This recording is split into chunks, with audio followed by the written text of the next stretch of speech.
بسم اللہ الرحمن الرحیم۔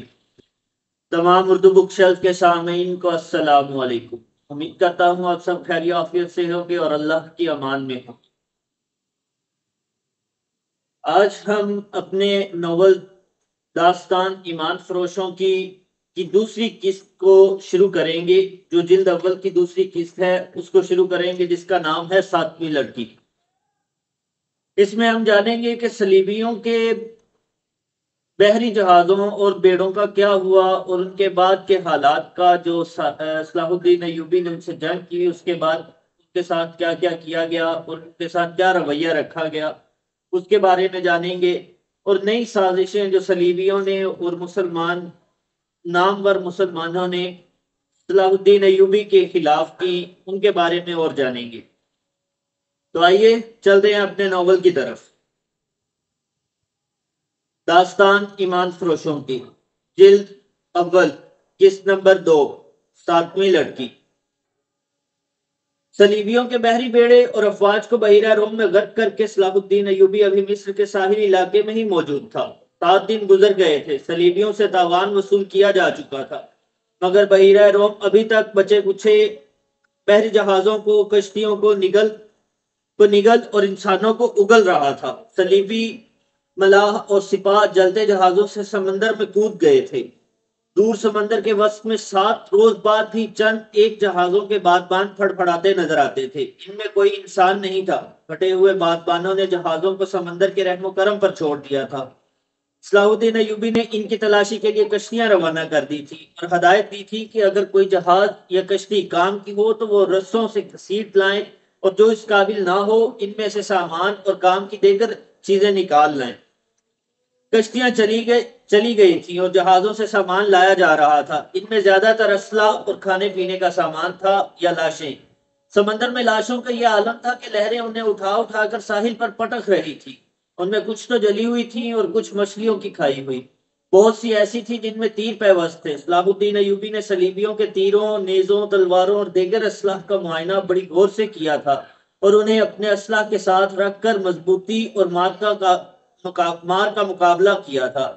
زندہ لوگ بھی تختوں اور ٹوٹی ہوئی کشتیوں پر تیرتے ابھی تک سمندر سے باہر آ رہے تھے۔ ان بھوکے پیاسے تھکے اور ہارے ہوئے لوگوں کو لہریں جہاں کہیں ساحل پر لا پھینکتی تھی، وہ وہیں نڈال ہو کر گر پڑتے اور مسلمان انہیں پکڑ لاتے تھے۔ ساحل کی میلوں لمبائی میں یہی عالم تھا۔ صلاح الدین ایوبی نے اپنی سپاہ کو مصر کے سارے ساحل پر پھیلا دیا تھا اور انتظام کیا تھا کہ جہاں بھی کوئی قیدی سامنے نظر آئے، سمندر سے نکل آئے، اسے وہی خشک کپڑے اور خوراک دی جائے، اور جو زخمی ہو ان کی مرہم پٹی بھی وہی ہو جائے۔ اس اہتمام کے بعد قیدیوں کو ایک جگہ جمع کیا جا رہا تھا۔ صلاح الدین ایوبی گھوڑے پر سوار ساحلی علاقے میں گھوم پھر رہا تھا۔ وہ اپنے خیمے سے کوئی 2 میل دور نکل گیا۔ آگے چٹانی علاقہ آ گیا۔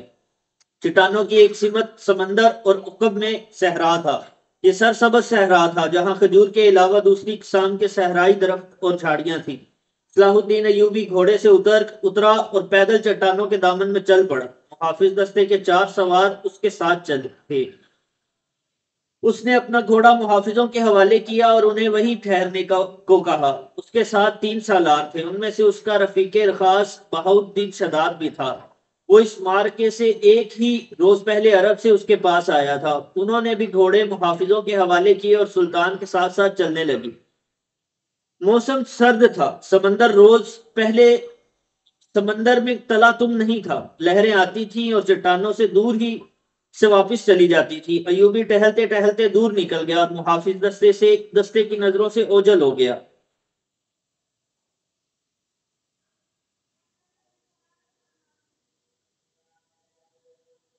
اس کے آگے پیچھے اور بائیں طرف اونچی چٹانیں اور دائیں طرف ساحل کی ریت تھی۔ وہ ایک چٹان پر کھڑا ہو گیا جس کی بلندی 2.5 گز تھی۔ اس نے بحیرہ عرب کی طرف دیکھا۔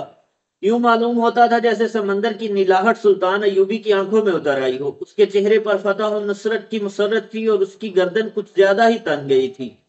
اس نے ناک سکیڑ کر کپڑا ناک پر رکھ لیا۔ بولا، کس قدر تعفن ہے۔ اس کی اور سالاروں کی نظریں ساحل پر گھومنے لگی۔ پھڑ پھڑانے کی آوازیں سنائی دی، پھر ہلکی ہلکی چیخیں اور سیٹیاں سی سنائی دی۔ اوپر سے 3-4 گدھ پر پھیلائے اترتے دکھائی دیے اور چٹان کی اوٹ میں جدھر ساحل تھا اتر گئے۔ ایوبی نے کہا لاشیں ہیں۔ ادھر گیا تو 15-20 گز دور کی 3 لاشوں کو کھا رہے تھے۔ ایک گیدڑ ایک انسانی کھوپڑی پنجوں میں دبوچ کر اڑا اور جب فضا میں چکر کاٹا تو کھوپڑی اس کے پنجوں سے چھوٹ گئی اور صلاح الدین ایوبی کے سامنے آن گری۔ کھوپڑی کی آنکھیں کھلی ہوئی تھی جیسے صلاح الدین ایوبی کو دیکھ رہی ہوں۔ چہرے اور بالوں سے صاف پتا چلتا تھا کہ کسی صلیبی کی کھوپڑی ہے۔ ایوبی کچھ دیر کھوپڑی کو دیکھتا رہا، پھر اس نے اپنے سالاروں کی طرف دیکھا اور کہا ان لوگوں کی کھوپڑیاں مسلمانوں کی کھوپڑیوں سے بہتر ہیں۔ یہ ان کھوپڑیوں کا کمال کہ ہماری خلافت عورت اور شراب کی نظر ہوتی جا رہی ہے۔ صلیبی چوہوں کی طرح سلطنت اسلامیہ کو ہڑپ کرتے جا رہے ہیں، ایک سالار نے کہا، اور ہمارے بادشاہ انہیں جزیہ دے رہے ہیں۔ شداد نے کہا فلسطین پر صلیبی قابض ہیں سلطان، کیا ہم امید رکھ سکتے ہیں کہ ہم فلسطین سے انہیں نکال سکیں گے؟ خدا کی ذات سے مایوس نہ ہو شداد، صلاح الدین ایوبی نے کہا، ہم اپنے بھائیوں کی ذات سے مایوس ہو چکے ہیں۔ ایک اور سالار بولا، تم ٹھیک کہتے ہو سلطان۔ ایوبی نے کہا حملہ جو باہر سے ہوتا ہے اسے ہم روک سکتے ہیں۔ کیا تم میں سے کوئی سوچ بھی سکتا تھا کہ کفار کے اتنے بڑے بحری بیڑے کو تم اتنی تھوڑی طاقت سے نظر آتش کر کے ڈبو سکو گے؟ تم نے شاید اندازہ نہیں کیا کہ اس بیڑے میں جو لشکر آ رہا تھا وہ سارے مصر پر مکھیوں کی طرح چھا جاتا۔ اللہ نے ہمیں ہمت دی اور ہم نے کھلے میدان میں نہیں بلکہ صرف گھات لگا کر اس لشکر کو سمندر کی تہ میں گم کر دیا۔ مگر میرے دوستو، حملہ جو اندر سے ہوتا ہے تو اسے تم اتنی آسانی سے نہیں روک سکتے۔ جب تمہارا اپنا بھائی تم پر وار کرے گا تو تم پہلے یہ سوچو گے کہ کیا تم پر واقعی بھائی نے وار کیا ہے۔ تمہارے بازو میں اس کے خلاف تلوار اٹھانے کی طاقت نہیں ہوگی۔ اگر تلوار اٹھاؤ گے اور اپنے بھائی سے تیغ آزمائی کرو گے تو دشمن موقع غنیمت جان کر دونوں کو ختم کر دے گا۔ وہ آہستہ آہستہ ساحل پر چٹان کے ساتھ ساتھ جا رہا تھا، چلتے چلتے رک گیا، رک کر ریت سے کچھ اٹھایا اور ہتھیلی پر رکھ کر سب کو دکھایا۔ یہ ہتھیلی جتنی بڑی سلیب تھی جو سیاہ لکڑی کی بنی ہوئی تھی، اس کے ساتھ ایک مضبوط دھاگا تھا۔ اس نے لاشوں کے بکھرے ہوئے اعضاء کو دیکھا جنہیں گدھ کھا رہے تھے، پھر کھوپڑی کو دیکھا جو گدھ کے پنجوں سے اس کے سامنے گری تھی۔ وہ تیز تیز قدم اٹھاتا کھوپڑی تک گیا۔ 3 گدھ کھوپڑی کی ملکیت پر لڑ رہے تھے۔ صلاح الدین ایوبی کو دیکھ کر پرے چلے گئے۔ سلطان صلاح الدین ایوبی نے سلیب کھوپڑی پر رکھ دی اور دوڑ کر اپنے سالاروں سے جا ملا۔ کہنے لگا میں نے صلیبیوں کے ایک قیدی افسر سے باتیں کی تھی، اس کے گلے میں بھی سلیب تھی۔ اس نے بتایا کہ صلیبی لشکر میں جو بھی بھرتی ہوتا ہے اس سے صلیب پر ہاتھ رکھ کر حلف لیا جاتا ہے کہ وہ صلیب کے نام پر جان کی بازی لگا کر لڑے گا اور وہ روئے زمین سے آخری مسلمان کو بھی ختم کر کے دم لے گا۔ اس حلف کے بعد ہر لشکری کے گلے میں صلیب لٹکا دی جاتی ہے۔ یہ صلیب مجھے ریت سے ملی ہے، مجھے معلوم نہیں کس کی تھی، میں نے اس کھوپڑی پر رکھ دی ہے تاکہ اس کی روح صلیب کے بغیر نہ رہے۔ اس نے صلیب کی خاطر جان دی ہے۔ سپاہی کو سپاہی کے حلف کا احترام کرنا چاہیے۔ سلطان، شداد نے کہا، یہ تو آپ کو معلوم ہے کہ صلیبی یروشلم کے مسلمان باشندوں کا کتنا کچھ احترام کر رہے ہیں۔ وہاں سے مسلمان بیوی بچوں کو ساتھ لے کر بھاگ رہے ہیں، ہماری بیٹیوں کی آبرو لوٹی جا رہی ہے، ہمارے قیدیوں کو انہوں نے ابھی تک نہیں چھوڑا، مسلمان جانوروں کی سی زندگی بسر کر رہے ہیں۔ کیا ہم ان عیسائیوں سے انتقام نہیں لیں گے؟ انتقام نہیں، صلاح الدین ایوبی نے کہا، ہم فلسطین لیں گے، مگر فلسطین کے راستے میں ہمارے اپنے حکمران حائل ہیں۔ وہ چلتے چلتے رک گیا اور بولا، کفار نے صلیب پر ہاتھ رکھ کر سلطنت اسلامیہ کے خاتمے کا حلف اٹھایا ہے۔ میں نے اپنے اللہ کے حضور کھڑے ہو کر اور ہاتھ اپنے سینے پر رکھ کر قسم کھائی ہے کہ فلسطین ضرور لوں گا اور سلطنت اسلامیہ کی سرحدیں افق تک لے جاؤں گا۔ مگر میرے رفیقو، مجھے اپنی تاریخ کا مستقبل کچھ روشن نظر نہیں آتا۔ ایک وقت تھا کہ عیسائی بادشاہ تھے اور ہم جنگجو، اب ہمارے بزرگ بادشاہ بنتے جا رہے ہیں اور عیسائی جنگجو۔ دونوں قوموں کا رجحان دیکھ کر میں کہہ رہا ہوں کہ ایک وقت آئے گا جب مسلمان بادشاہ بن جائیں گے مگر عیسائی ان پر حکومت کریں گے۔ مسلمان اسی میں بدمست رہیں گے کہ ہم بادشاہ ہیں، آزاد ہیں، مگر وہ آزاد نہیں ہوں گے۔ میں فلسطین لے لوں گا مگر مسلمانوں کا رجحان بتا رہا ہے کہ وہ فلسطین گنوا بیٹھیں گے۔ عیسائیوں کی کھوپڑی بڑی تیز ہے، 50,000 سوڈانی لشکر کو کون پال رہا تھا؟ ہماری خلافت اپنی آستین میں ناجی کا نام کا سانپ پالتی رہی ہے۔ میں پہلا امیر مصر ہوں جس نے دیکھا ہے کہ یہ لشکر ہمارے لیے نہ صرف بیکار ہے بلکہ خطرناک بھی ہے۔ اگر ناجی کا خط پکڑا نہ جاتا تو آج ہم سب اس لشکر کے ہاتھوں مارے جا چکے ہوتے اور یا اس کے قیدی ہوتے۔ اچانک ہلکا سا زناٹا سنائی دیا اور ایک تیر صلاح الدین ایوبی کے دونوں پاؤں کے درمیان ریت میں لگا۔ جدھر سے تیر آیا تھا اس طرف سلطان ایوبی کی پیٹھ تھی۔ سالاروں میں سے کوئی ادھر نہیں دیکھ رہا تھا۔ سب نے بدک کر اس کی طرف دیکھا جدھر سے تیر آیا تھا۔ ادھر نوکیلی چٹانیں تھی۔ تینوں سالار اور صلاح الدین ایوبی دوڑ کر ایک ایسی چٹان کی اوٹ میں ہو گئے جو دیوار کی طرح عمودی تھی۔ انہیں توقع تھی کہ اور بھی تیر آئیں گے۔ تیروں کے سامنے میدان میں کھڑے رہنا کوئی بہادری نہیں تھی۔ شداد نے منہ میں انگلیاں رکھ کر زور سے سیٹی بجائی۔ محافظ دستہ بابر کا تھا۔ ان کے گھوڑوں کے سر پر ٹاپو سنائی دینے لگے۔ اس کے ساتھ ہی تینوں سالار اس طرف دوڑ پڑے جس طرف سے تیر آیا تھا۔ وہ بکھر کر چٹانوں پر چڑھ گئے۔ چٹانیں زیادہ اونچی نہیں تھی۔ صلاح الدین ایوبی بھی ان کے پیچھے گیا۔ ایک سالار نے اسے دیکھ لیا اور کہا، سلطان آپ سامنے نہ آئے، مگر سلطان ایوبی رکا نہیں۔ محافظ پہنچ گئے۔ صلاح الدین ایوبی نے انہیں کہا، ہمارے گھوڑے یہیں چھوڑ دو اور چٹانوں کے پیچھے جاؤ۔ ادھر سے ایک تیر آیا ہے، جو کوئی نظر آئے اسے پکڑ لاؤ۔ سلطان ایوبی چٹان کے اوپر گیا تو اسے اونچی نیچی چٹانیں دور دور تک پھیلی ہوئی نظر آئیں۔ وہ اپنے سالاروں کو ساتھ لیے پچھلی طرف اتر گیا اور ہر طرف گھوم پھر کر اور چٹانوں پر چڑھ کر دیکھا۔ کسی انسان کا نشان تک نظر نہ آیا۔ محافظ چٹانی علاقے کے اندر اوپر اور ادھر گھوڑے دوڑا رہے تھے۔ صلاح الدین ایوبی نیچے اتر کے وہاں گیا جہاں ریت میں تیر گڑا ہوا تھا۔ اس نے اپنے رفیقوں کو بلایا اور تیر پر ہاتھ مارا۔ تیر گر پڑا۔ سلطان صلاح الدین ایوبی نے کہا، دور سے آیا ہے اس لیے پاؤں میں لگا ہے، ورنہ گردن یا پیٹھ میں لگتا۔ ریت میں بھی تیر زیادہ نہیں اترا۔ اس نے تیر اٹھا کر دیکھا اور کہا، صلیبیوں کا ہے، حشیشین کا نہیں۔ سلطان کی جان خطرے میں ہے، ایک سالار نے کہا، اور ہمیشہ خطرے میں رہے گی۔ سلطان صلاح الدین ایوبی نے ہنس کر کہا، میں بحیرہ روم میں کفار کی وہ کشتیاں دیکھنے نکلا تھا جو ملاحوں کے بغیر ڈول رہی ہیں، مگر میرے عزیز دوستو، کبھی نہ سمجھنا کہ صلیبیوں کی کشتی ڈول رہی ہے۔ وہ پھر آئیں گے، گھٹاؤں کی طرح گرجتے آئیں گے اور برسیں گے بھی، لیکن وہ زمین کے نیچے سے اور پیٹھ کے پیچھے سے بھی وار کریں گے۔ ہمیں اب صلیبیوں سے ایسی جنگ لڑنی ہے جو صرف فوجیں نہیں لڑیں گی۔ میں جنگی تربیت میں ایک اضافہ کر رہا ہوں۔ یہ فن حرب و ضرب کا نیا باب ہے۔ اسے جاسوسوں کی جنگ کہتے ہیں۔ سلطان صلاح الدین ایوبی تیر ہاتھ میں لیے گھوڑے پر سوار ہو گیا اور اپنے کیمپ کی طرف چل پڑا۔ اس کے سالار بھی گھوڑوں پر سوار ہو گئے۔ ان میں سے ایک نے سلطان کے دائیں طرف اپنا گھوڑا کر دیا، ایک نے بائیں کو، اور ایک نے اپنا گھوڑا اس کے بالکل پیچھے اور قریب رکھا تھا کہ کسی بھی طرف سے تیر آئے تو صلاح الدین ایوبی تک نہ پہنچ سکے۔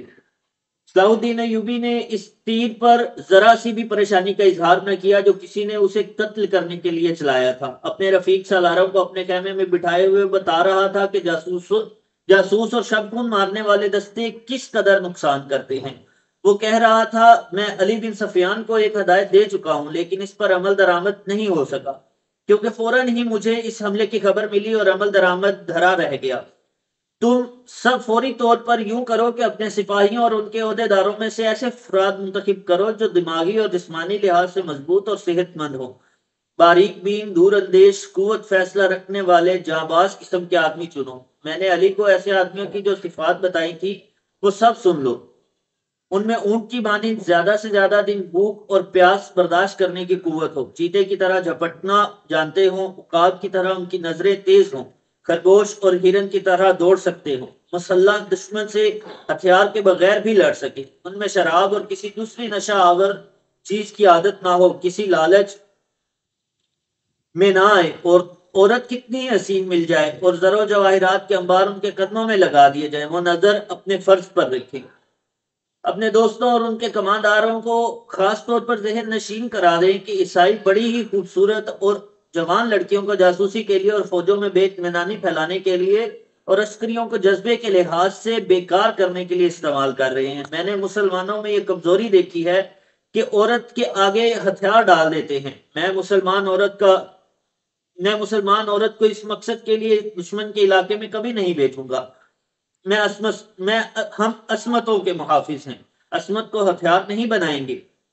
علی بن سفیان نے چند ایک لڑکیاں رکھی ہوئی ہیں، لیکن وہ مسلمان نہیں اور وہ عیسائی بھی نہیں، مگر میں عورت کا قائل نہیں۔ محافظ دستے کا کمانڈر خیمے میں آیا اور اطلاع دی کہ محافظ کچھ لڑکیوں اور آدمیوں کو ساتھ لائے ہیں۔ سلطان ایوبی باہر نکلا، اس کے تینوں سالار بھی ساتھ تھے۔ باہر 5 آدمی کھڑے تھے جن کے لمبے چگے دستاریں اور ڈیل ڈھول بتا رہی تھی کہ تاجر ہیں اور سفر میں ہیں۔ ان کے ساتھ 7 لڑکیاں تھیں، 7ویں جو جوان تھی اور ایک سے ایک بڑھ کر خوبصورت۔ ان محافظوں میں سے ایک نے، جو سلطان پر تیر چلانے والے کی تلاش میں گئے تھے، بتایا کہ انہوں نے تمام علاقہ چھان مارا، انہیں کوئی آدمی نظر نہیں آیا۔ دور پیچھے گئے تو یہ لوگ اونٹوں کے ساتھ ڈیرا ڈالے ہوئے تھے۔ کیا ان کی تلاشی ہے؟ ایک سالار نے پوچھا۔ لی ہے، محافظ نے جواب دیا۔ یہ کہتے ہیں کہ تاجر ہیں، ان کا سارا سامان کھلوا کر دیکھا ہے، جامع تلاشی بھی لی ہے، ان کے پاس ان خنجروں کے سوا اور کوئی ہتھیار نہیں۔ اس نے 5 خنجر صلاح الدین ایوبی کے قدموں میں رکھ دیے۔ ہم مراکش کے تاجر ہیں، ایک تاجر نے کہا، سکندریہ تک جائیں گے۔ 2 روز گزرے، ہمارا قیام یہاں سے 10 کوس پیچھے تھا۔ پرسوں شام یہ لڑکیاں ہمارے پاس آئیں، ان کے کپڑے بھیگے ہوئے تھے۔ انہوں نے بتایا کہ یہ سسلی کی رہنے والی ہیں۔ انہیں عیسائی فوج کا ایک کماندار گھروں سے پکڑ کر ساتھ لے آیا اور ایک بحری جہاز میں جا سوار کیا۔ ان کے ماں باپ غریب ہیں۔ یہ کہتی ہیں کہ بے شمار جہاز اور کشتیاں چل پڑی۔ لڑکیوں والے جہاز میں چند اور کماندار قسم کے آدمی تھے اور ان کی فوج بھی تھی۔ وہ سب ان لڑکیوں کے ساتھ شراب پی کر عیش و عشرت کرتے رہے۔ اس ساحل کے قریب آئے تو جہازوں پر آگ کے گولے گرنے لگے۔ تمام لوگ جہازوں سے سمندر میں کودنے لگے۔ ان لڑکیوں کو انہوں نے ایک کشتی میں بٹھا کر جہازوں سے سمندر میں اتار دیا۔ یہ بتاتی ہیں کہ انہیں کشتی چلانی نہیں آتی تھی۔ کشتی سمندر میں ڈولتی اور بھٹکتی رہی، پھر ایک روز خود ہی ساحل سے آ لگی۔ ہمارا قیام ساحل کے ساتھ تھا، یہ ہمارے پاس آ گئی۔ بہت ہی بری حالت میں تھی، ہم نے انہیں اپنی پناہ میں لے لیا۔ انہیں ہم دھتکار تو نہیں سکتے تھے، ہمیں کچھ سمجھ نہیں آ رہی تھی کہ ان کا کیا کرے۔ پچھلے پڑاؤ سے یہاں تک انہیں ساتھ لائے ہیں۔ یہ سوار آ گئے اور ہمارے سامان کی تلاشی لینے لگے۔ ہم نے ان سے تلاشی کی وجہ پوچھی تو انہوں نے بتایا کہ سلطان صلاح الدین ایوبی امیر مصر کا حکم ہے۔ ہم نے ان کی منت سماجت کی کہ ہمیں اپنے سلطان کے حضور لے چلو، ہم عرض کریں گے کہ ان لڑکیوں کو اپنی پناہ میں لے لے، ہم سفر میں ہیں، انہیں کہاں کہاں لیے پھریں گے۔ لڑکیوں سے پوچھا تو وہ سسلی کی زبان بول رہی تھی، وہ ڈری سی لگتی تھی۔ ان میں سے 2-3 اکٹھی ہی بولنے لگی۔ صلاح الدین ایوبی نے تاجروں سے پوچھا کہ ان کی زبان کون کون سمجھتا ہے۔ ایک نے بتایا کہ صرف میں سمجھتا ہوں۔ یہ التجا کر رہی ہے کہ سلطان انہیں اپنی پناہ میں لے لے۔ کہتی ہیں کہ ہم تاجروں کے قافلے کے ساتھ نہیں جائیں گی، کہیں ایسا نہ ہو کہ راستے میں ڈاکو ہمیں اٹھا کر لے جائیں۔ ادھر جنگ بھی ہو رہی ہے، ہر طرف عیسائیوں اور مسلمانوں کے سپاہی بھاگتے دوڑتے پھر رہے ہیں، ہمیں سپاہیوں سے بہت ڈر آتا ہے۔ ہمیں جب گھروں سے اٹھایا گیا تھا تو ہم سب کواری تھی، ان فوجیوں نے بحری جہاز میں ہمیں طوائفیں بنائے رکھا ہے۔ ایک لڑکی نے کچھ کہا تو اس کی زبان جاننے والے تاجر نے صلاح الدین ایوبی سے کہا، یہ کہتی ہے کہ ہمیں مسلمانوں کے بادشاہ تک پہنچا دو، ہو سکتا ہے کہ اس کے دل میں رحم آ جائے۔ ایک اور لڑکی بول پڑی، اس کی آواز ردھیائی ہوئی تھی۔ تاجر نے کہا، یہ کہتی ہے کہ ہمیں عیسائی سپاہیوں کے حوالے نہ کیا جائے، میں مسلمان ہو جاؤں گی، بشرطے کہ کوئی اچھی حیثیت والا مسلمان میرے ساتھ شادی کر لے۔ 2-3 لڑکیاں پیچھے کھڑی منہ چھپانے کی کوشش کر رہی تھی، ان کے چہروں پر گھبراہٹ تھی، بات کرتے شرماتی یا ڈرتی تھی۔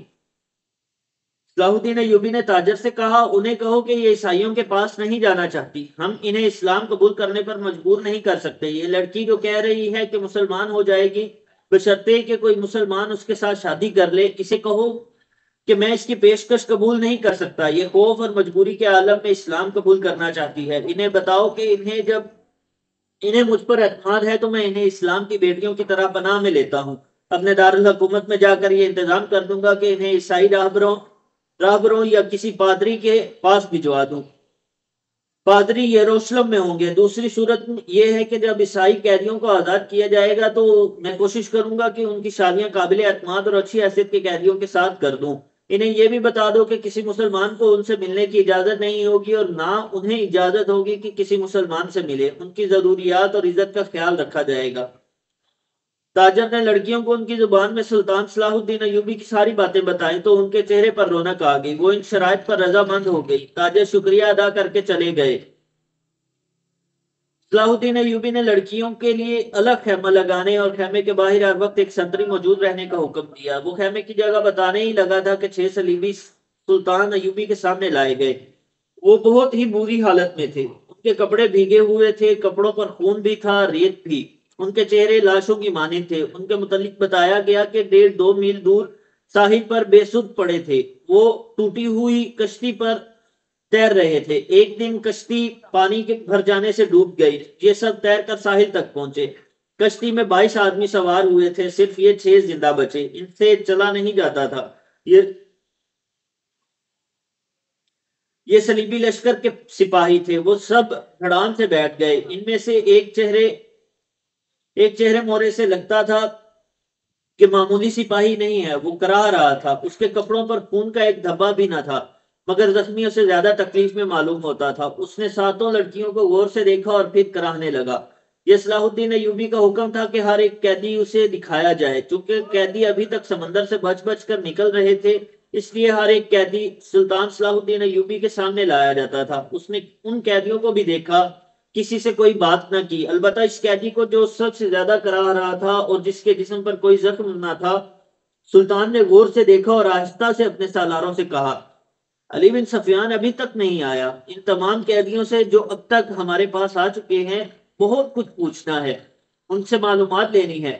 اس نے اس قیدی کی طرف دیکھ کر کہا، یہ آدمی کماندار معلوم ہوتا ہے، اسے نظر میں رکھنا، اور جب علی بن سفیان آئے تو اسے کہنا کہ اس سے تفصیلی پوچھ گچھ کرے۔ معلوم ہوتا ہے اسے اندر کی چوٹیں آئی ہیں، شاید پسلیاں ٹوٹی ہوئی ہیں۔ انہیں فوراً زخمی قیدیوں کے خیمے میں پہنچا دو، انہیں کھلاؤ پلاؤ اور ان کی مرہم پٹی کرو۔ قیدیوں کو اس طرف لے جایا گیا جس طرف زخمی قیدیوں کے خیمے تھے۔ لڑکیاں انہیں جاتا دیکھتی رہیں، پھر ان لڑکیوں کو بھی لے گئے۔ آج کی ویڈیو کا اختتام یہیں پر کرتے ہیں۔ اللہ آپ کا حامی و ناصر، خدا حافظ۔